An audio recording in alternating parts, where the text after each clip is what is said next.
You too. Gonna buzz through my modifications to a benchtop Harbor Freight sandblasting cabinet. Do not get one of these unless you plan to spend a tremendous amount of time and effort to make it work, because although it will work out the door, it'll be a difficult, frustrating experience until you get all the modifications done to it. But Harbor Freight is much like the old Heathkit electronics. You got to build it yourself. It comes partially assembled.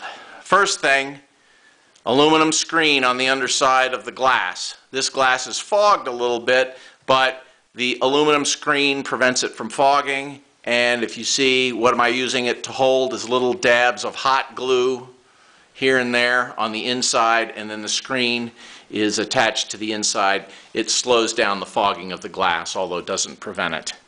Inside the cabinet, if you look on the far, you'll see that there's a box, baffle, over one of the exhaust vents. You need the baffle because as the air slowly works its way through its cabinet, you have to use a vacuum cleaner, obviously a shop vac, but the baffle allows the sand and the big particulate, the media, to fall out of the airstream and back into the cabinet and doesn't get sucked up into the shop vac.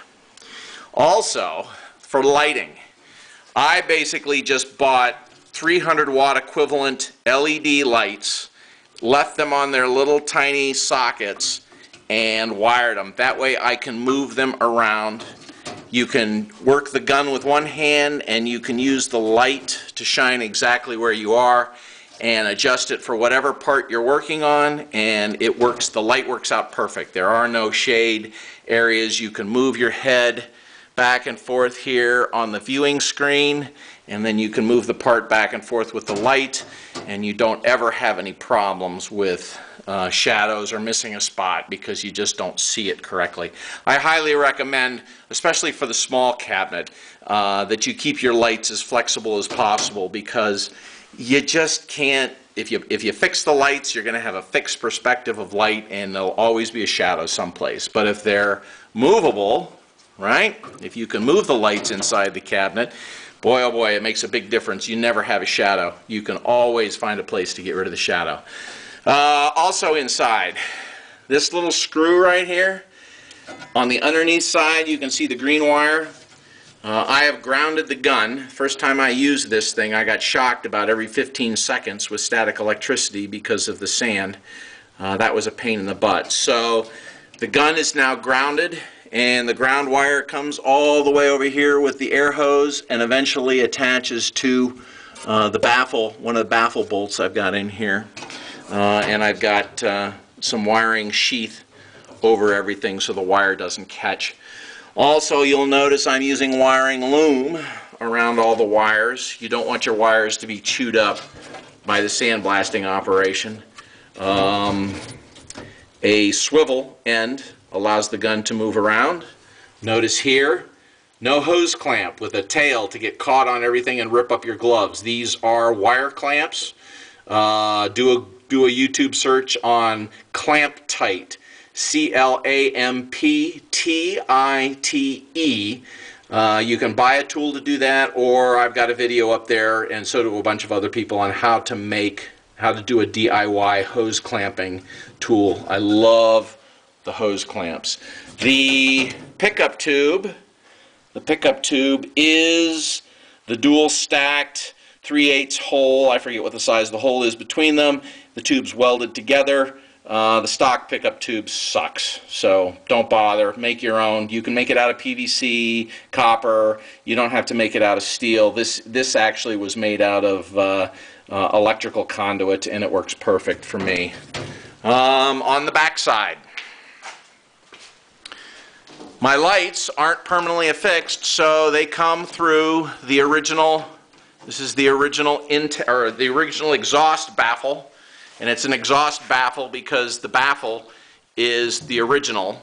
But since I put another one in it, I can reverse them. I've got a baffle here and a baffle over there, and I've got a vacuum hose that goes to a Chinese clone Dust Devil over there, and then the shop vac is actually outside, so it doesn't make any noise. So the lights just plug into a regular extension cord. What do we got here?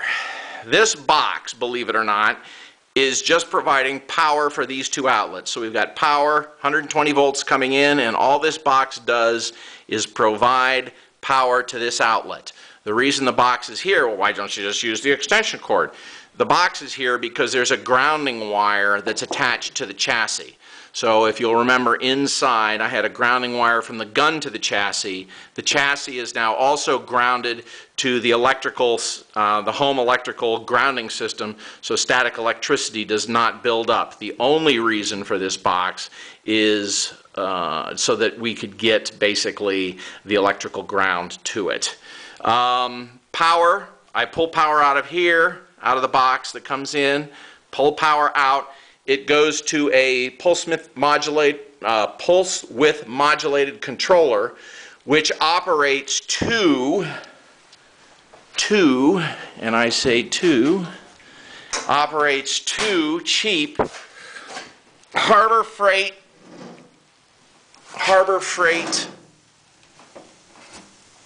orbital sanders underneath. The orbital sanders vibrate and keep the media always flowing to the center. The cabinets don't have enough slope. The cabinets don't have enough slope in their little funnel down here to allow gravity to drain the media. So the vibrating orbital sanders, and they're only like $10 a piece. And with the controller, you can get the perfect vibration of sound and movement in there that you need. Alright, so that takes care of the cabinet.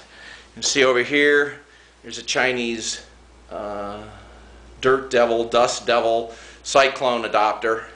And that goes outside, because I don't want all the noise, for the shop vac.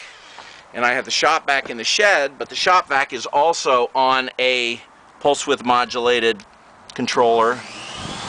So you can see it makes very little noise. It makes very little noise because A, it's not getting full power, and B, it's in the shed.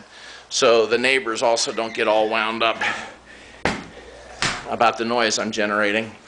Anywho, those are the deals. For a small little cabinet that I can keep out of the way, it's not a bad setup. It's certainly been put through its paces over the last couple of months. Anywho, those are my take. If you want to see the details on how to put that stuff together, there's plenty of other folks that have done it. I just decided to show my experiences, what works for me, what doesn't work for me, and what I found convenient. All right, we'll talk to you later, YouTube. Bye.